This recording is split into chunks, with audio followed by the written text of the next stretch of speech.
Hi friends, சேப்பங்கிழங்கு வறுவல் எப்படி செய்யறதுன்னு பார்க்கலாம் வாங்க. சேப்பங்கிழங்கு பிடிக்காதவங்களுக்கு கூட இப்படி நீங்கள் செஞ்சு கொடுத்தீங்கன்னா ரொம்ப விரும்பி சாப்பிடுவாங்க. ட்ரை பண்ணி பாருங்கள். சேப்பங்கிழங்கு தேவையான அளவு எடுத்துக்கோங்க. கொஞ்சமாக உப்பு சேர்த்து தண்ணியில் 10 நிமிஷம் வேக வச்சு எடுத்துக்கோங்க.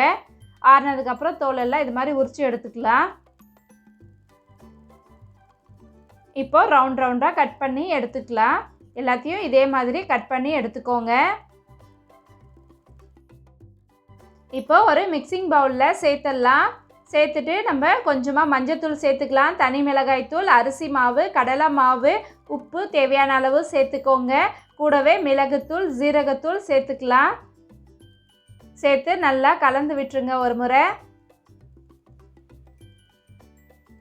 இந்த மாதிரி கலந்து விட்டதுக்கப்புறம் கொஞ்சமாக தண்ணி சேர்த்து எல்லாத்தையும் நல்லா மிக்ஸ் பண்ணி விட்டுருங்க. கொஞ்சம் கொஞ்சமாக தண்ணி சேர்த்து மிக்ஸ் பண்ணி விடுங்க.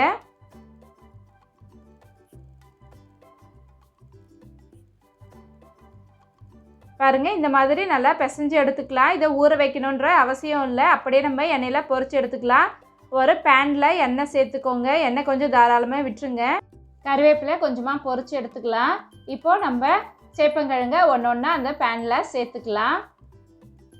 இந்த மாதிரி ஒன்று ஒன்றா போட்டு எடுத்துக்கோங்க. ஒரு மூடி போட்டு நம்ம வேக வச்சுக்கலாம்.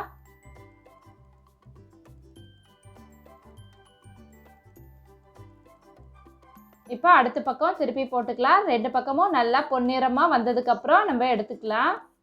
திருப்பி விட்டுருங்க. பாருங்கள், நல்லா கோல்டன் ப்ரௌனாக இருக்குது. பார்க்குறதுக்கே நல்லா கிறிஸ்பியாக வந்திருக்கு.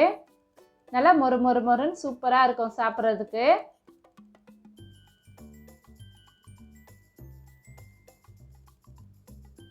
திரும்ப மூடி போட்டு வச்சிடலாம்.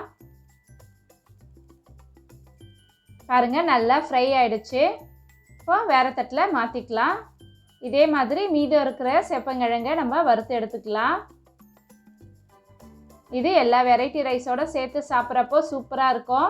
பிள்ளைங்களுக்கு அப்படியே ஸ்நாக்ஸாகவும் கொடுத்தாலும் விரும்பி சாப்பிடுவாங்க. சேப்பங்கிழங்கு பிடிக்காத குழந்தைங்களுக்கு கூட இது மாதிரி செஞ்சு கொடுத்தீங்கன்னா ரொம்ப விரும்பி சாப்பிடுவாங்க. இந்த வீடியோ உங்களுக்கு பிடிச்சிருந்தா லைக் பண்ணுங்கள், ஷேர் பண்ணுங்கள், கமெண்ட் பண்ணுங்கள், மறக்காமல் சப்ஸ்கிரைப் பண்ணுங்கள். Thank you, by by. நெக்ஸ்ட் வீடியோவில் பார்க்கலாம்.